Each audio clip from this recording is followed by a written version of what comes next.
You've asked me a lot about how NVC works for autistic people. So in this video, I'll be featuring 4 autistic women who were kind enough to share with us how NVC works for them, what they think about the label, and what are things they would like neurotypical people to be aware of.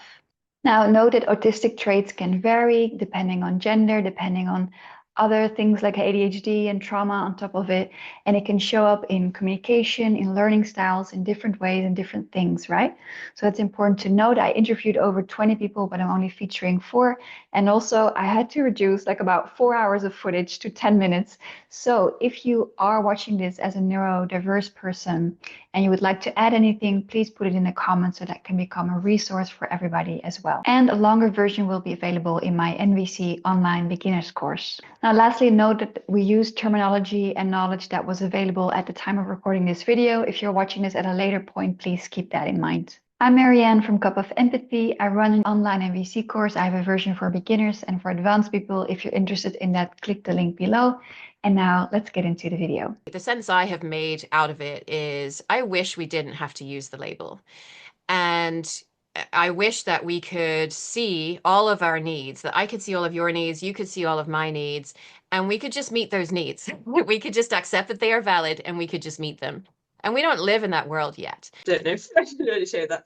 So Yeah. reflecting diagnosis with NVC, and he's talking about schizophrenia as an example. And he's talking about how he's like obviously excited about these ideas he was forming about refraining from using diagnoses and how that went when he dealt with communications with some schizophrenics. And it was really awful. I just felt so much anger coming up at me, and I'm really grateful that you're looking at this, because I feel like if he was still around, then maybe he would be changing his view on that stuff. These days, I think the more important thing is the intention behind we using the words. So some people using the words is for discriminating or like othering some group of people, but some people are use those names or labels to group people together to bring understanding. One certainly is like the clarity and permission that it provides to be like clear and authentic and honest in a way that I feel like I trust, and then like the clear sort of guidelines that really work for an autistic flavored brain. With the NVC approach, when a judgment comes and people think you should not be doing this, I should not take a big bite out of an avocado, because avocado is for like small taste and you have to add some olive oil. In a Spanish or in place like that, this is a very delicate dish. So sometimes they put it like a cultural background into the shoots. You could not tell me how I do it. I will show you how I can. And just eat it. So I try to understand why they would have to shoot. So why they think they themselves should follow it, because if they're imposing it on me, maybe they're imposing it on themselves. Helping to understand people's motivations and why they're doing something, because otherwise that can seem like a real mystery. And I think that using the framework of needs gives me a way to understand, why is this person doing this thing that is so irritating to me? That I've asked them not to do, that they keep doing. Oh, it's because they have a need for X. You know, this iterative process of building deeper relationships and working on my communication skills, and how as I worked on that, I got deeper relationships. Being with people was more rewarding. So I wanted to spend more time with people. So I wanted to get better at communicating. I would say firstly, the language generally is moving towards is autistic, right? As a person, Jen is autistic, I am autistic, rather than Jen has autism. So different people will have different preferences, but in general, that's the way the language is going. Another thing that I think is really important is that it can take us some time to process information. So when we are on the fly trying to figure out, okay, what is a person's feeling? What am I even feeling if I'm not practiced at doing this? What are my needs if I'm not practiced at doing this? So I guess it would be to do things like allowing a space in a class, right? There's, I think, in our sort of go, go, go, rush, rush, rush world, there's a lot of pressure to, okay, I've got to answer right now.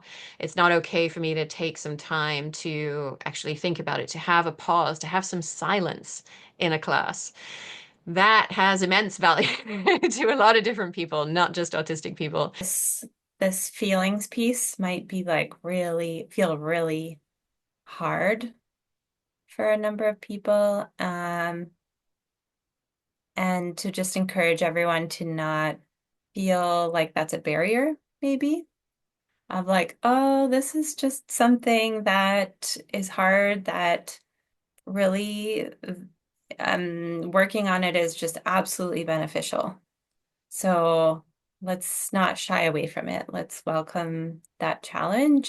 Kind of being ready to accept the needs that people are articulating as valid. Like if, you know, there's a sensory need that doesn't really readily make sense to you. It's just like, oh yeah, this can be a thing for people, and this is a need that this person has, and let's see if we can meet it.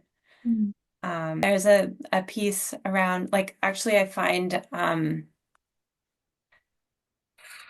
like NVC appreciation in groups quite hard, because I think I'm learning as a common experience to not enjoy being perceived.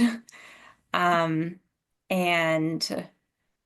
getting appreciation for how I've been in a group, which already can feel like hard. And then this focus on like, oh, people have been perceiving you this whole time, and they're going to hear how they've been perceiving you, even if it's in the form of appreciation. Like, I actually had a meltdown about that in an NVC group. I tend to resonate with more high masking. So I learned to mask most of the traits, but some people are more physical. So they may be a lot of fidgeting or stimming. Some people may constantly making sounds, but also they only would allow them out when they find comfortable and they think it's a space that allowing. I can make this. I was collecting this, and I just can't find out that I can do something like this, and I can fidget like.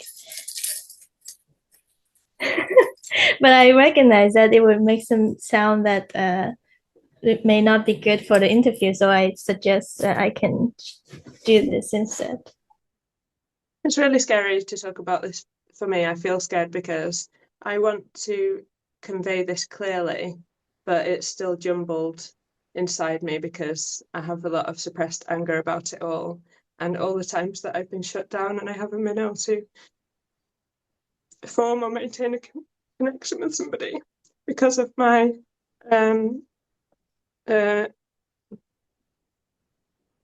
my traits, my autistic traits being judged by them. For example, if I think of a topic of like being rude or being polite, that's something really difficult for me, and also less important, because it's so focused for me to speak and express something to the other person.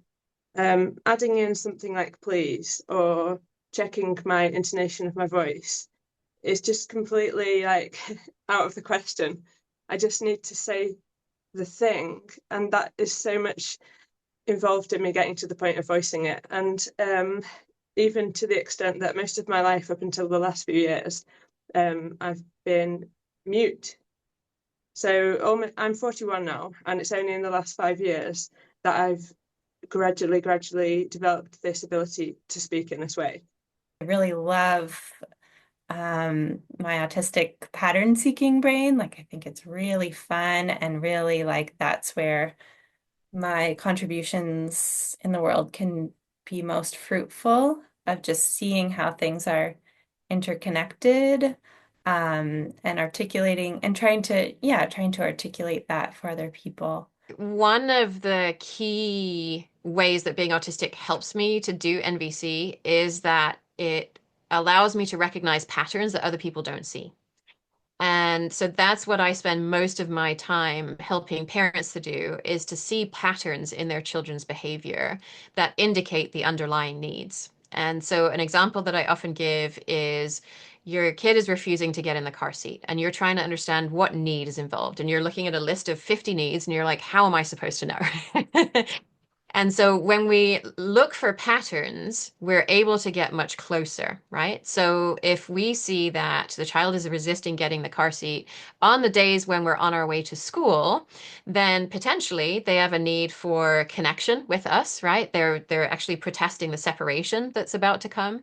Maybe they have a need for safety at school and they've been having some sort of disagreement with a teacher or another student, or something's going on, right? And if we then imagine, okay, the child isn't just protesting on school days, they're also protesting on days when we're going to the park and we're going together, then it's probably not about school. It might be about the car seat. Perhaps the car seat is uncomfortable. They have a need for comfort. They have a need for fun and joy and play, and it's boring being in the car seat. Why do we have this criticism or judgment upon the other people when they're not really physically harming each other? So what is that? Gender or fidgeting, and also in relationship, how we establish them. I am very interested in the establishments and the variety of them, and what is being included or what is people trying to push away and trying to bring guilt and shame upon. Thank you so much for watching this. I'd love to hear in the comments what you thought of it, and if you have any additional ideas and resources for either neurotypical or neurodivergent people who love NVC, I'd love to see that. I make free videos about NVC. If you want to support that, give this video a like and subscribe to the channel so more people will see these videos. See you in the next one. Bye. Okay, that's it. Bam.